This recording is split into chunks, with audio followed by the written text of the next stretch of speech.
Good morning বন্ধুরা, আশা করি সবাই খুব ভালো আছো, সুস্থ আছো। আমিও খুব ভালো আছি। আজ সোমবারের সকালটা দেখো মেঘলা হয়ে আছে, মানে আকাশের মুখ ভার। ভোরবেলার দিকে একটু বৃষ্টিও হয়েছে। আকাশের দিকে তাকিয়ে থাকলে তো আমার চলবে না, আমার তো কাজে হাত দিতে হবে। এখন ঘড়ির কাঁটা প্রায় 8:30টার ঘরে, তাই চা করে চলে এলাম। রিজু রায়ান তো স্কুলে গেছে, ওদের তো পরীক্ষা চলছে, তাড়াতাড়ি ছুটি, তাই রান্নাটাও একটু তাড়াতাড়ি করতে হবে। যাই হোক, বাড়ি এসে স্নান করে না খেতে দিতে পারলে ঠিক শান্তি লাগে না। স্কুল থেকে বাড়ি আসা মানে স্নান করে খাওয়া দাওয়া, তাই রান্নাটা তাড়াতাড়ি করব। এদিকে দেখো কম্বলগুলো আর পিছু ছাড়ছে না, পাতলা কম্বলগুলো তুলতেই পারছি না। মানে ভোরের দিকে ভালোই ঠান্ডা লাগে, আবার মাঝে মাঝে গরম লাগে। কি যে ওয়েদার হয়ে যাচ্ছে বুঝতে পারছি না। তাই ভাবলাম থাক, পাতলা পাতলা কম্বল পরে ধোয়া কাচা করে তুলে ফেলা যাবে, ওই জন্য রেখে দিলাম। এদিকে দেখো বিছানার চাদরগুলো ভালো করে ছেড়ে নিলাম, আর এই ঘরের বিছানার চাদরটা চেঞ্জ করে নিয়েছি। নিয়ে দেখো ছেড়ে নিয়েছি, তাও একটু স্কুলে গেল ওরা, সব অগোছালো হয়ে আছে। যাই হোক, চলে এলাম খাওয়ার ঘরে। ডাইনিং টেবিলটা ঠিক করতে হবে।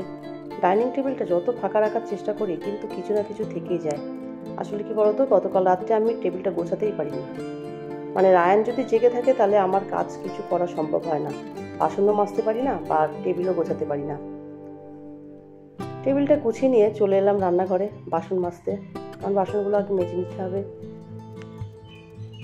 তাই সবার আগে বড় কাজটাই করি, মানে যে কাজটা না করব সেটাই তো থেকে যাবে, তাই এক এক করে কাজ করতে শুরু করে দিই। বাসনগুলো মাজা হয়ে গেলে তারপরে অন্য কাজে হাত দেব।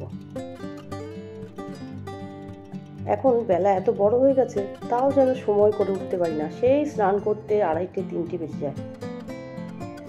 কাজ করতে করতে না কোথা দিয়ে যে সময় চলে যাচ্ছে, সময়ের বড্ড অভাব এখন। মানে মনে হয় যেন 48 ঘন্টায় দিন হলেই ভালো হতো। আসলে কি, একা একা করি তো, প্রত্যেকটা কাজ করতে হয়, ওই জন্য সময়টা অনেকটাই লেগে যায়। তাই চেষ্টা করি ছেলেরা বাড়ি আসার আগে যতটা সম্ভব কাজ গুছিয়ে নিতে। দেখো, আজকে আর তোমাদের সঙ্গে রান্নাটা শেয়ার করলাম না, রান্না বান্না আমার হয়ে গেছে। আজকে রান্না করেছিলে ভাত তো আছেই, তার সঙ্গে উচ্ছে আলু ভাজা আর পাতলা করে চিকেনের ঝোল করলাম। এটাই ছিল আজকে আমাদের রান্না বান্না। যাই হোক, আজকে রান্না তো শেয়ারও করলাম না, রান্নার লুকটাও তোমাদের দেখাতে পুরোপুরি ভুলে গেছি। দেখো এখন কিন্তু 5:45 বাজে। চা করে নিলাম, ওদেরকে কমপ্লান খাইয়ে দিলাম, ওরা খেয়ে পড়তে বসেছে। কিন্তু আমি যতক্ষণ না যাব রায়ান পড়বে না। ও শুধু আমার চার অপেক্ষা করছে আর দেখতে এসেছে যে কতটা চা আছে, মানে চাটা শেষ করে তারপরে আমি যাব। যাই হোক, ওকে বলছি পড়তে বসতে, ও তো বারবার ছুটে ছুটে আসছে, আমি না গেলেও পড়তে বসবেও না। চাটা খাওয়ার পরে ভাবলাম রাইস কুকারটা কয়েকদিন ধরে ইউজ করছি, আর করবো না, এবার এটা তুলে রাখবো। এটা তো রোজ লাগে না, মাঝে মাঝে বের করি। সব সময় আমি এতে রান্না করি না, মাঝে মাঝে লাগে তাই বের করি, আবার ঢুকিয়ে জায়গায় রেখে দিই, তাহলে জিনিসটা ভালো থাকে। এই চলো এবার রায়ানকে পড়াতে বসাই। রায়ান তো এদিকে পড়তে বসে গেছে, রিজুও পাশের ঘরে পড়তে বসেছে। পরীক্ষা যেহেতু শেষের দিকে, দুজনের আনন্দ ভীষণ যে পরীক্ষা শেষ হয়ে যাচ্ছে। আমাদেরও ছোটোবেলায় এই জিনিসটাই হতো, পরীক্ষা শেষের দিকে হলে, মানে শেষ হয়ে গেলে কি আনন্দ হতো। দেখো 7:30টার সময় ঝড় উঠেছে, বাইরে চলে এলাম। ভাবলাম কি আছে তোলার মতন, দেখি বৃষ্টি আসলে ভিজে যাবে, সেই জন্য চলে এলাম। এসে দেখলাম তো ভালোই ঝড় হচ্ছে। আমার দেখে রায়ানও ছুটলো। দেখো, এবার চলে এলাম রাত্রের ডিনার বানাতে। আজকে ডিনারে করব তড়কা আর রুটি, তাই তড়কাটা আগে করে নেব, তারপর রুটি করব। তড়কা দেখো, প্রথমে তেলের মধ্যে পেঁয়াজ কুচি, আদা রসুন কুচি দিয়ে দিলাম, টমেটো কুচি একসঙ্গে দিয়ে মশলা, ওটা একটু ভাজা ভাজা করার পরে মশলা দিয়ে দিলাম। নুন, হলুদ, ধনে গুঁড়ো, চিনি গুঁড়ো দিয়ে ভালো করে মিশিয়ে নিলাম, আর কয়েকটা তেজপাতাও দিয়েছিলাম। মশলাটা কষানো হয়ে গেলে এর মধ্যে আগের থেকে সেদ্ধ করা তড়কার ডালটা দিয়ে দেবো। দেখ, মশলাটা লেগে যাচ্ছিলো বলে সামান্য একটু জল দিয়ে কষিয়ে নিচ্ছি। এবার দিয়ে দেবো আগের থেকে সেদ্ধ করে রাখা তড়কার ডাল।